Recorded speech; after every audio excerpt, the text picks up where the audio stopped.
mais baixo. Então, Lucas capítulo 15. É o terceiro evangelho. Capítulo 15, vamos ler o verso 8 e 9. Quem é que aqui já perdeu alguma coisa?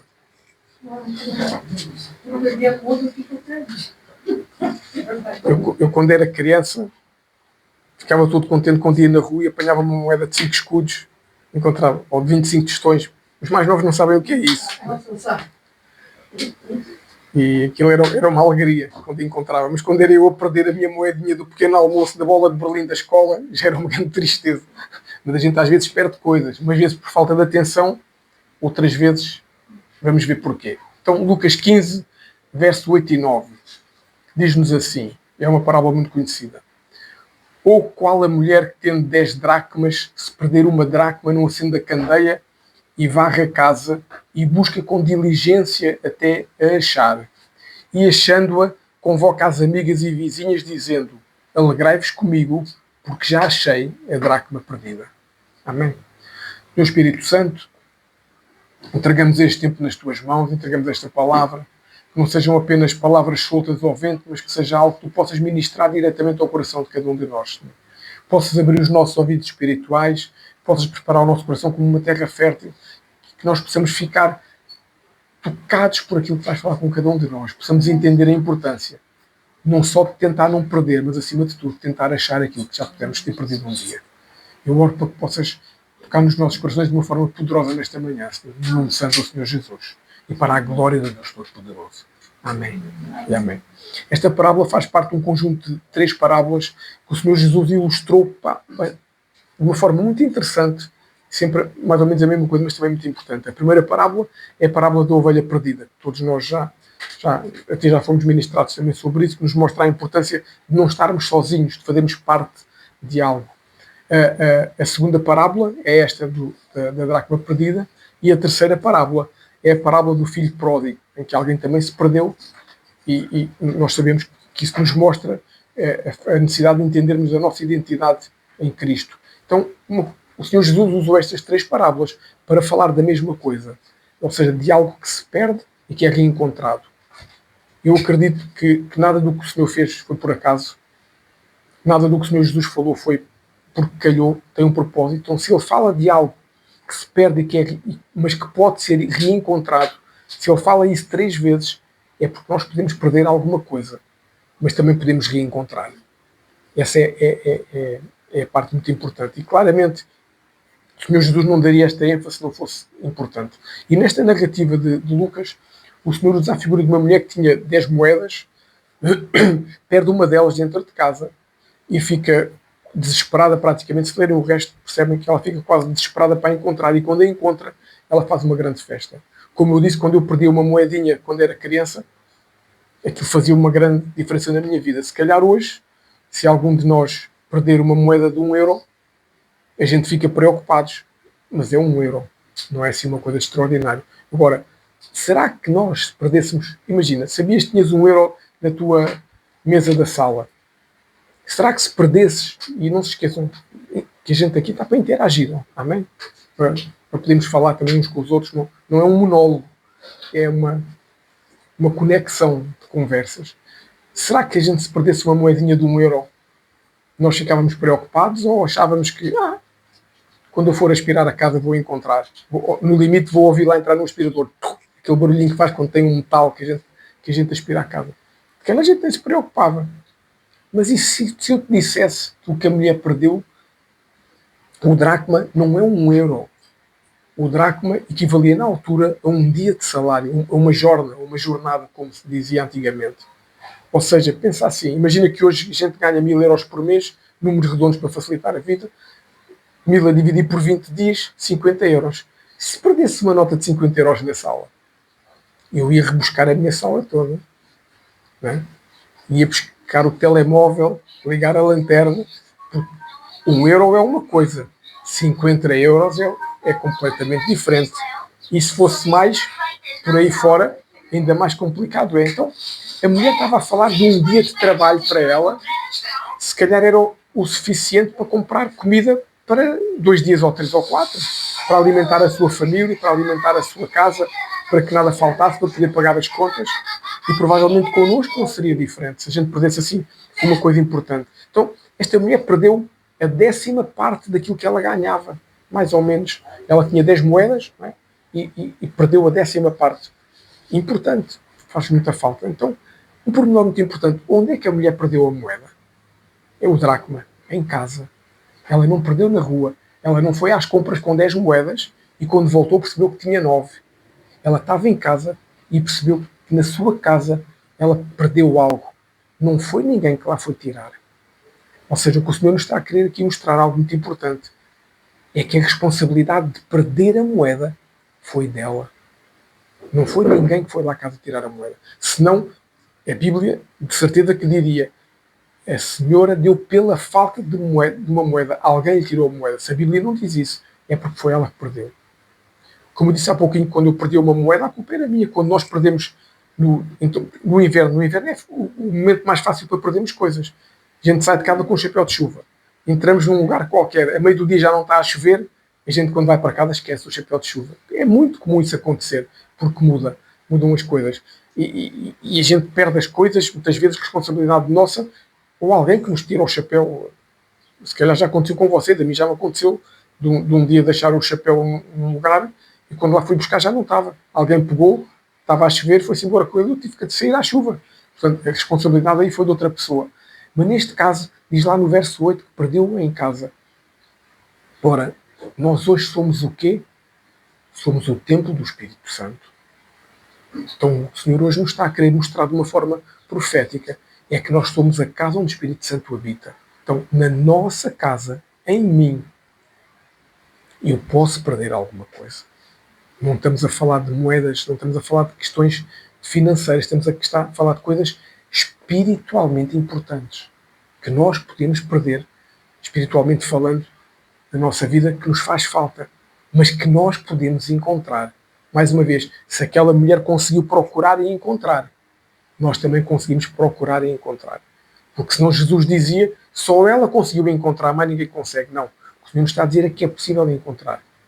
Pergunta para nós.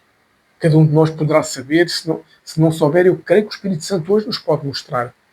Será que nós perdemos alguma coisa que nos está a fazer falta? Mais uma vez, saúde. Que o Senhor abençoe. Mais uma vez, não estamos a falar de moedas, de finanças, de euros, de dracmas. Estamos a falar de algo para nós, como homens e mulheres, como indivíduos, como família. Será que nós perdemos alguma coisa que é valioso e que não percebemos? Que o Espírito Santo hoje possa falar com cada um de nós. Pode não ter sido hoje, pode não ter sido ontem, pode nem ter sido na semana passada, pode ter sido algo que a gente vai perdendo gradualmente. A moeda perdeu de repente, mas há coisas que se perdem gradualmente. Quando nós esfriamos, por exemplo, é algo que é gradual. Ninguém acorda, como eu costumo dizer, eu não acredito, que alguém acorde um dia de manhã e diga assim, hoje é o dia que eu escolhi para pecar. Hoje é o dia... Eu acho que ninguém faz isso. É algo que vai acontecendo gradualmente, a gente vai esfriando, a gente vai se acostumando a coisas que sabemos que não são boas, mas fazemos de contas que até nem são más, e às tantas a nossa vida entra num ritmo diferente, entra em situações diferentes e não conseguimos vislumbrar o que está mesmo à frente dos nossos olhos. E nós podemos ter perdido coisas que nem são espirituais, mas que são valores que nós, como cristãos, são importantes para a nossa vida, para a nossa família, para a nossa casa. Estou a falar de valores como, por exemplo, o respeito, o amor pelo próximo, o carinho, o amor, a paciência, a harmonia, a paz. E nós podemos ser responsáveis porque isso se foi perdendo na nossa casa. Porque andamos mais estressados ou menos estressados, com mais problemas, com mais dificuldades. Mas podemos ser nós o responsável. Aliás, isto é para cada um de nós individualmente, não é para eu olhar para o do lado, não, olha, foste, está a ver, tu perdeste. Agora não me vou virar para a minha mulher, olha, está a ver, a gente não ter harmonia em casa porque tu perdeste. Não. Isto é para cada um de nós. Ou a mulher não vai virar para o marido, olha, nós não temos paz em casa porque tu perdeste a paz. Não. É para cada um de nós fazer essa introspeção e ver o que o Espírito Santo vai falando. Espiritualmente nós podemos estar a falar de valores como a oração, o devocional, a meditação na palavra, a fé, o temor a Deus. Quando nós começamos a sentir-nos senhores de nós próprios e deixamos de ter temor a Deus quando nós achamos que controlamos tudo na força do nosso braço. Não, eu já sei tudo, eu já sei 328 versículos, eu sou o maior. Quando isso começa a entrar no nosso coração, para entrar uma coisa que não é boa, saiu uma coisa que era boa. E nós perdemos isso de uma forma simples e não estamos a dar por isso. Então nós hoje queremos ver, através desta palavra, a importância destes valores perdidos e o que é que nós podemos fazer para os encontrar. Porque há uma forma de os reencontrar, há uma forma de os descobrir. Está tudo aqui nestes versículos que nós lemos. Porque as coisas de Deus são simples. Os sábios não os entendem, mas para nós cristãos, para nós homens e mulheres nascidos de novo, são coisas simples. Às vezes é difícil, serem postas em prática, tem que ter o quê? Esforço. Mas são simples. Nós somos salvos pela graça. Amém? Amém. Mas o reino de Deus não se toma pela graça, toma-se pela força. Não é pela violência, mas é pela força, pela vontade, pelo ânimo, pela indesistência. Aliás, se alguém te disser que na vida alguma coisa se conquista sem esforço, é porque está a querer ganhar dinheiro à nossa conta e é mentira, não é? Porque isso não é verdade. Aliás, o dicionário é o único lugar onde o sucesso vem antes do trabalho, não é? Primeiro vem sempre o trabalho, depois vem o sucesso, seja de que forma for.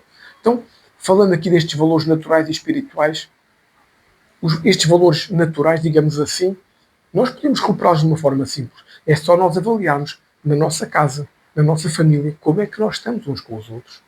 Como é que se nós respeitamos o nosso cônjuge, os nossos filhos, se os filhos nos respeitam, se nós consideramos o outro superior a nós próprios, se nós tratamos o próximo, o nosso amigo, o nosso vizinho, o nosso colega de trabalho com dignidade, ou se nós nos achamos superiores e achamos que aquela pessoa não merece, se nós damos importância às necessidades dos outros. E algo muito importante, se nós somos capazes de perdoar sem julgar. Sabem que uma coisa, a Bíblia nos diz para nós perdoarmos, e nós entendemos e ensinamos isso, e eu acho que todos nós já temos esse entendimento. O perdão não é uma opção, o perdão é uma decisão que nós tomamos. Mas nós, como seres humanos, quando sabemos que alguém faz alguma coisa de errada, a nossa tendência, antes de perdoar, é julgar porque é que a pessoa fez. E nós não sabemos. Ninguém sabe o que está no coração de cada um. Os ingleses têm um ditado que diz que a gente não calça os sapatos dos outros. Portanto, a gente não sabe o caminho que o outro está a percorrer. E a gente às vezes não consegue entender. Mas porquê que ela fez isto? Porquê que ele fez aquilo? Não nos compete julgar nem avaliar. Compete-nos o quê? Perdoar, avançar, liberar perdão sobre a vida das pessoas, trazer amor. Isso é o que nos compete como cristãos. E nós às vezes, não, mas deixa-me avaliar. Eu não sou Jesus para avaliar nada. Uma coisa é alguém vir dizer comigo, olha, o que é que achas que eu devo fazer? Aí é diferente, a gente avalia em conjunto. Agora, eu estar a julgar, eu não devo fazer isso. E os valores espirituais é mais ou menos a mesma coisa. Será que eu perdi o prazer em ouvir a voz de Deus? Perdi o prazer em orar? Perdi o prazer em colocar um louvor e fechar os meus olhos e estar como se estivesse rigorosamente no céu a ouvir a voz do Senhor e os anjos a cantar? Será que eu perdi esse prazer? Uma coisa tão simples. Será que eu deixei de ter alegria em estar na presença de Deus diariamente? E vejo isso como uma obrigação. Não, eu tenho que ir orar, porque senão, se isso está no nosso coração, que isso saia. Ninguém tem essa obrigação de orar. Nós devemos ter prazer em orar, estar na presença de Deus. Não é por orarmos mais ou orarmos menos que vamos para o céu. Não tem nada a ver com isso. É o nosso coração. Será que eu, nos momentos em que estou mais abatido, nos momentos em que estou mais difíceis, eu consigo exercitar a minha fé? Ou será que eu me esqueço que a fé move montanhas? Amém. A fé, o que o Senhor nos diz, pode ser pequenina, pequenina, pequenina, mas se eu souber usar essa fé, eu sou edificado pela fé, essa fé aumenta e eu consigo ultrapassar as dificuldades. Será que eu estou a ficar frio na minha fé porque a minha vida tem estado complicada? Que eu possa recuperar essa fé? Será que eu deixei de ter, como eu disse há pouquinho, temor e zelo para com Deus? O zelo de fazer o meu melhor, dar o meu melhor? Será que o tempo em que o Senhor nos acordava de noite para orar e nós nos levantávamos acabou, e hoje a gente, quando o Espírito Santo nos incomoda, a gente tira para o lado e está com preguiça? Se isso chegou ao nosso coração, temos que mudar alguma coisa. O Senhor, se nos chama para orar, é porque quer falar connosco. Pensa assim, Se alguém te ligar de noite, a gente atende o telefone, a gente até fica preocupado, dizer, não é?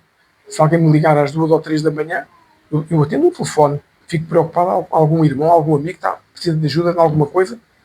Se Deus nos liga de madrugada, a gente diz que não quer, temos que mudar alguma coisa no nosso coração. O que é que não está no nosso coração? Mas mais importante, como é que nós passamos a ser este tipo de pessoa que perdeu estes valores? Como é que isso aconteceu? Temos que mudar. Eu vou dizer uma das razões porque isto acontece, como eu disse há pouquinho, porque as coisas vão acontecendo e nós vamos nos sentindo confortáveis e vamos estando habituados a estas pequenas coisas, estas pequenas ausências, estas pequenas limitações que vamos tendo na nossa vida e achamos que isso é normal. E não pode ser normal na nossa vida. Temos que ser capazes de acreditar que podemos mudar e através do exemplo desta mulher de Lucas, nós vamos poder mudar. E eu vou-te mostrar aqui 4 atitudes sábias que esta mulher teve. Apenas 4, está aqui neste versículo, estão todas nestes versículos. Coisas que ela fez, que ajudou a encontrar a moeda e que nós podemos fazer. A primeira atitude foi que ela acendeu a candeia. A candeia é uma lamparina, um candeeiro. Na altura não havia luz elétrica, portanto ela teve que ligar uma vela, uma candeia, colocar azeite, acender um fogo, o que quer que seja. E o que é que ela fez? Era de dia, a Bíblia não diz que era de noite, mas ela queria procurar, então ela foi procurar nos recantos escuros da casa. Ela acendeu a candeia. Então a primeira atitude foi fazer o quê? Buscar mais luz para procurar melhor. Por exemplo, eu tenho alguma dificuldade quando não tenho luz em ver como tenho lentes intraoculares durante o dia, vejo tudo muito bem, perto e longe. Quando tenho pouca luz, tenho dificuldade em ver alguns pormenores. Por exemplo, se eu quiser parafusar algo, uma coisa simples, tenho que ter uma luz num telemóvel, porque eu não vejo as ranhurazinhas. O que é que eu faço? A gente liga a lanterna do telemóvel e vai lá com a chave de fendas. Foi o que ela fez. Ela tinha dificuldade, não conseguia ver os recantos da casa, as casas não tinham luz elétrica como hoje, ela foi acender uma candeia. Porque é difícil procurar coisas no escuro. A única coisa que a gente procura no escuro, sabem o que é que a gente procura no escuro? É o pé da cama quando a gente se levanta e bate lá com o nosso pé. Isso é garantido. Se alguém se levanta de noite sem acender a luz, o dedo mindinho do pé já sabe que vai acertar numa esquina qualquer. Aquilo é batata, é garantido. Se a gente acender a luz, a gente não tropeça. E esta mulher acendeu a luz. Então, qual é o paralelo espiritual que tiramos para nós? Precisamos da luz de Deus nas nossas vidas. Precisamos de pedir ao Espírito Santo que nos traga esse auxílio, essa claridade, essa clarividência no bom sentido. Nós conseguimos perceber o que não está bem. E como é que nós fazemos isso? Coisa tão simples como nós fizemos no início deste tempo, gostoso de celebração. Acalmarmos 1 minuto ou 2. Parar tudo o que está na nossa mente. Atenção, não é, como dizem aí os yins e os yangs, não é o esvaziar a mente, não. Isso não é coisa de Deus, mas é aquietar a nossa mente. Acalmar e falar com o Espírito Santo. E aí nós estamos a acender uma candeia para nós, para nos ajudar a procurar. Eu tenho a certeza que se cada um de nós buscar esse tempo com o Senhor, nós vamos perceber onde é que pode estar aquilo que nós perdemos. Mas a mulher ainda teve mais 3 atitudes sábias. A seguir ela fez o quê? Ela foi varrer a casa. Ela não tinha aspirador, naquela altura não havia. Ela pôs numa vassoura. Também não devia ser destas 2, devia ser daquele material. Eu já vivi no campo, a gente cortava umas giestazinhas, atava-se com umas coisinhas e tinha-se uma vassourazinha muito boa para varrer as casas e as coisas. Nas minhas férias, quando eu era criança. Então, ela provavelmente pegou numa vassoura dessas e começou a limpar a casa. A Bíblia não diz se a casa estava muito suja ou pouco suja. Mas se a mulher foi varrer, é porque ela pensou o quê? Devo ter aqui pó que eu não consigo descobrir, devo ter lixo e a minha moedinha pode estar lá. E ela começou a varrer a casa. A casa estava suja. A Bíblia não nos diz se foi ela que não limpou, que era uma pessoa que não era muito organizada, ou se alguém sujou a casa, se ela apenas não cuidou. A Bíblia não nos diz isso. Provavelmente connosco acontece a mesma coisa. Talvez nós deixámos que alguma coisa nos sujasse. O que é que nos pode sujar? A cultura do mundo, quando nós vemos coisas que não devemos, quando nós ouvimos coisas que não devemos ouvir, quando nós andamos em lugares que sabemos que não devemos andar, mas vamos lá. Isso tudo traz o quê? Isso tudo traz princípios do mundo para nós, que começamos a achar que é normal. Começamos a achar que é normal roubar. Começamos a achar que é normal adulterar. começamos a achar que é normal mentir, tanta coisa. Começamos a achar que é normal, porque toda a gente que a gente vê nos filmes, todos fazem, eu também faço. E aquilo entra rapidamente e nós não damos por isso. E nos sujamos, não fisicamente, mas sujamos-nos espiritualmente. Aliás, deixem-me dizer-vos, há uma diferença entre impureza e pecado. O pecado é algo que nos afasta de Deus. A impureza é algo que nos vai levar para próximo do pecado. E enquanto que o pecado se confessa e traz arrependimento, a impureza tem que ser limpa, tem que ser lavada, aquilo que a Bíblia nos ensina. E quando nós nos expomos demasiado à cultura do mundo, nós deixamos que o profano possa entrar no nosso meio. Por exemplo, esses festivais que andam aí no verão de música, obviamente são ambientes horríveis, são ambientes completamente contrários à palavra de Deus. E se nós frequentamos essas coisas, nós vamos começar a achar que é natural. Tudo aquilo que nós vemos lá, os comportamentos, achamos que é natural e isso vai nos fazer mal. Então, que nós possamos avaliar se alguma coisa nos sujou de alguma forma e que a gente possa perceber que eu posso me limpar, porque a palavra de Deus nos limpa, a palavra de Deus nos purifica. Amém? Então já vimos a primeira atitude sábia dela foi acender uma candeia, a segunda foi varrer a casa e a terceira atitude sábia que a mulher teve foi buscar com diligência. O que é diligência? Diligência com determinação, com rigor, ou seja, não é tipo quando eu vou procurar uma coisa, olha assim, não vi nada. Não, é procurar. Vou procurar em cada recanto, procurar debaixo de uma coisa, debaixo da outra, vou procurar em cada recanto. Então, porque a moeda era importante para ela. Se o que nós perdemos realmente era importante para nós, eu tenho a certeza que cada um de nós vai procurar com diligência. Tenho a certeza que a gente vai procurar sem se distrair. Não, vou procurar agora. Agora está a começar o futebol, eu logo procuro o resto. Não, se fossem os 50 euros, tu não ias ver o futebol, ias procurar pelos 50 euros, ou pelos 100, ou pelos 1000. Então, que a gente tenha essa diligência. Mesmo que doa, mesmo que traga sacrifício, quando nós começamos a procurar de uma forma diligente algo, quer seja um valor, quer seja algo espiritual, vai nos trazer sacrifício. Porquê? Porque nós vamos ter que fazer alguma coisa. Vamos ter que orar mais e se calhar fomos desabituando de orar. Vamos ter que ouvir o Espírito Santo a alertar-nos para coisas que nós podemos não gostar de ouvir. Quem aqui gosta de ser chamado a atenção? Ninguém gosta, pois não. Nem em criança a gente gosta, quanto mais em adulto. Mas o Espírito Santo, às vezes, com amor, chama-nos a atenção a dizer: isso não está certo. Então que a gente, em vez de ficar zangados ou tristes por não gostar, que a gente entenda que é o melhor para nós. E que a gente continue e que não desiste. Deixa-me dizer-te uma coisa, e nós encontramos isso. O que eu te vou dizer, a gente encontra na Bíblia em vários lugares. Deus não dá nada a quem não valoriza. Deus não vai trazer nada àquela pessoa que não valoriza. Nós vemos isso pela parábola dos talentos, nós vemos isso também em Isaías, onde o Senhor diz que derramarei água sobre o sedento. Então, se a gente não tiver sede, o Senhor não nos vai derramar água. Então, nós não vamos, se não formos diligentes, se não estivermos atentos aos pequenos detalhes, se não valorizarmos as pequenas coisas, nós não vamos estar prontos nem preparados para que Deus nos entregue nada. Porque Deus não funciona dessa forma. A Bíblia nos diz de forma clara: sede fiel no pouco e vos colocarei sobre o muito.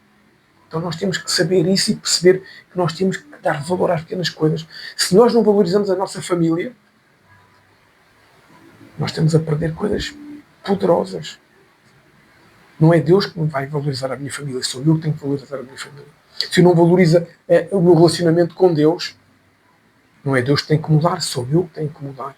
Se eu não valorizo a igreja onde o Senhor me colocou, sou eu que tenho que mudar, não é Deus que tem que mudar. Deus é o mesmo ontem, hoje e eternamente. Então, são coisas que em nós foram mudando. Não podemos aceitar o caos, a desordem, a disfuncionalidade como algo normal. Isso é o que o mundo quer.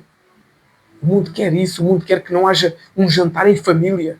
O mundo quer que um coma na sala, outro coma na cozinha, outro coma no quarto, outro não sei o quê. Não, o mundo quer isso porque o mundo não quer famílias fortes, porque famílias fortes são famílias que buscam Deus mais tarde ou mais cedo. Famílias fortes são famílias unidas. E o mundo não quer isso. O mundo quer filhos que se zanguem com os pais, que entrem em rebeldia quando chegam à adolescência. A gente na Bíblia não vê nenhum exemplo de rebeldia. Porquê? Porque eles eram todos tementes à palavra de Deus e ao Senhor. Então, nós temos que fazer o oposto disso. Temos que valorizar a nossa casa e a nossa família, valorizar o nosso casamento. O nosso Deus criou-nos para sermos uma família. O nosso Deus criou-nos para termos unidade, termos união. Então talvez a gente precise até de quebrar algum orgulho para reencontrar alguns valores que se calhar perdemos. Porque às vezes ficamos estribados no nosso conhecimento, nas nossas manias, desculpem a expressão, nos nossos preconceitos. Se a mulher teve que se esforçar para varrer a casa, nós também temos que nos esforçar. Talvez a gente tenha que mudar a nossa forma de falar na nossa casa. Se calhar somos muito bruscos, se calhar somos intolerantes com as falhas uns dos outros, porque fazemos melhor, porque somos... Não podemos ser assim. Que a gente possa mudar o nosso relacionamento, que a gente possa trazer o amor de Deus para dentro da nossa casa, para a nossa família, para o nosso casamento, que a gente possa trazer essa mudança. Talvez a gente tenha que realmente sim mudar alguma coisa em nós, cada um de nós. Estamos convencidos que fazemos tudo certo e estamos muito longe ainda, se calhar. Temos que pedir a Deus essa orientação. Temos, talvez, fazer um propósito com Deus. Se calhar, há quanto tempo não fazemos um propósito com Deus? Um jejum de uma semana, um jejum de 3 dias. Fazer um propósito com o Senhor de orar durante 1 hora, durante uma semana, 7 dias, para que o Senhor se possa mostrar a mim de uma forma diferente. E eu posso-te garantir, porque a minha Bíblia me garante isso, que a nossa vida muda. Não é porque eu garanto, é porque a Bíblia nos garante isso. Se eu faço um propósito com Deus e eu o cumpro, eu não estou a negociar com Deus, mas eu estou-me a transformar com Deus. E isso faz toda a diferença na nossa vida. E é isso que nós temos que pensar. Mas a última atitude que a mulher teve não é a menos importante de todas. É que a mulher não parou nem com a candeia, não parou nem de varrer, nem parou de ser diligente até encontrar a moeda. Ou seja, não desistiu, não se cansou, não disse, chega, não quero mais. Ela sabia que tinha perdido e ela queria recuperar. Se nós quisermos recuperar, a gente não se cansa. Se nós quisermos recuperar, ela sabia que tinha que ter luz e pôs luz. Ela sabia que tinha que varrer e varreu. Ela sabia que tinha que persistir e não desistir. E ela persistiu e não desistiu. Se nós fizermos isso, eu tenho a certeza que nós vamos encontrar. A questão é, nós queremos fazer isso tudo? Queremos gastar esse tempo? Temos essa fé? Eu tenho essa fé que é possível mudar. Que cada um de nós pode mudar para ser melhor. Melhor marido, melhor pai, melhor filho, melhor discípulo de Jesus. Lembra-te de uma coisa.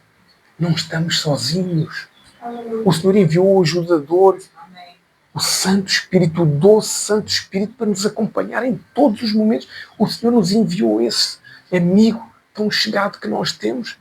Não estás sozinho a procurar debaixo do tapete a moeda. Não estás sozinho a procurar debaixo do móvel. Não estás sozinho a procurar no fundo do coração. Não estamos sozinhos. Temos o Espírito Santo que nos ajuda. É só ouvi-lo e dizer, me ajuda. E as coisas continuam. E as coisas são possíveis de fazer. Lembra-te, para o Deus de milagres, nada é impossível. Para o Deus de milagres, tudo é possível. E qual é o resultado disto que nós vemos aqui? É que na parte final da parábola, a mulher encontrou a moeda. Aleluia, ela encontrou a moeda. O que é que ela fez a seguir? Guardou-a? Não. Ela celebrou com os amigos. Então, quando nós formos encontrar aquilo que nós perdemos, que a gente celebra em primeiro lugar com Deus. Senhor, muito obrigado, porque me trouxeste algo que eu tinha perdido. Mas que a gente possa celebrar com a nossa casa, que a gente possa celebrar com a nossa família, que a gente possa celebrar com os nossos amigos, porque se ela encontrou, nós também devemos encontrar. Amém. Jesus não nos tinha dito que é possível, se não for possível para ti e para mim. Jesus não mente, amém. Jesus teve um ministério de cerca de 3 anos e meio, o que nós vemos aqui, prodígios, milagres, maravilhas, vidas tocadas e transformadas que mudaram o mundo daí para a frente. Porque tudo o que Jesus falou foi possível de acontecer e de ver. E eles viram, mesmo quando o mestre não estava cá, eles viram as línguas de fogo, eles viram a mudança, eles viram a sombra de pedra curada, eles viam vidas rendidas a Jesus, eles viam a Ásia toda conquistada, a Ásia, que eram bárbaros completamente, mais do que gentios, eram bárbaros. Todos se renderam, batizados, salvos, nascidos de novo, coisa que Nicodemos não conseguiu entender. Todos eles viram isso tudo acontecer. Porque com Jesus é possível, é aquilo que parece impossível. Então, para mim e para ti, é possível também, sim. Não é um tempo de desânimo. É tempo de nós nos alegrarmos com aquilo que já conquistámos, mas mais, alegrarmos com aquilo que Deus nos vai entregar nas mãos.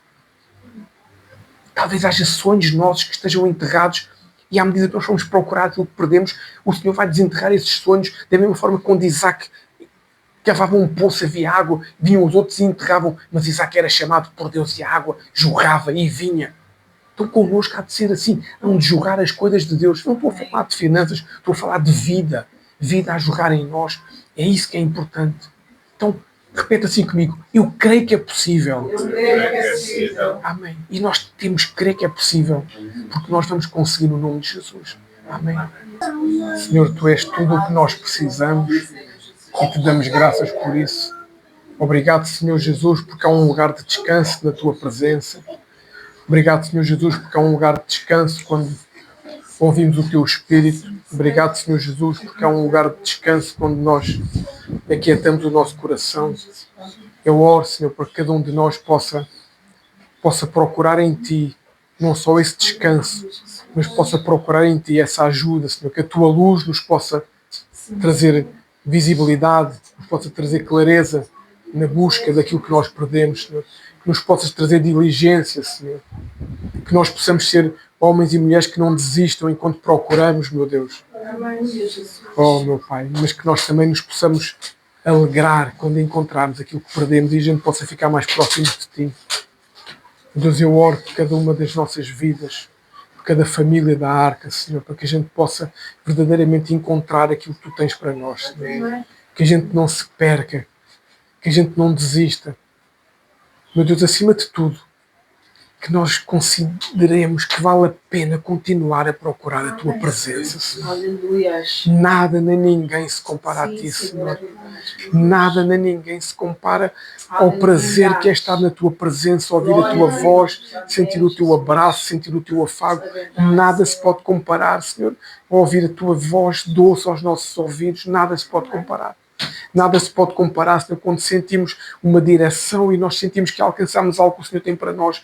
Nada se compara a essa sensação de gratidão, mas ao mesmo tempo de cumprirmos aquilo que o Senhor tem para nós e que é bom para nós, porque o que o Senhor tem para nós é bom. Tudo o que o Senhor tem para nós é bom, mesmo quando nós não conseguimos entender.